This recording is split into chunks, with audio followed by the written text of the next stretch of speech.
तो आज इस टर्बन क्लॉथ से, जिससे हम भगवान की पगड़ी बनाते हैं, भगवान का सैश यानी भगवान की वेस्ट बेल्ट बनाएंगे। वेस्ट बेल्ट के इतने सुंदर तरीके रहते हैं ना कृष्ण बलराम को वृंदावन टेम्पल में, तो मुझे लगा हम घर की डिटीज के लिए भी ट्राई करते हैं। देखिए, इसे बनाना बहुत आसान है और बस पिन लगाते वक्त हमें ध्यान रखना है कि जो पिन है वो सिर्फ स्टॉकिंग में यानी जो वेस्ट बेल्ट का कपड़ा है उसी तक रहे, भगवान की बॉडी को टच ना करे।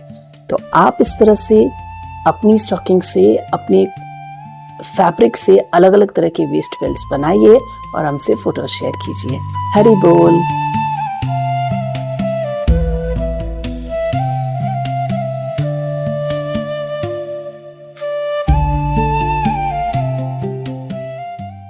सेव कर लीजिए और फॉलो भी, ये सुंदर सैश बनाना सिखाने वाली हूँ।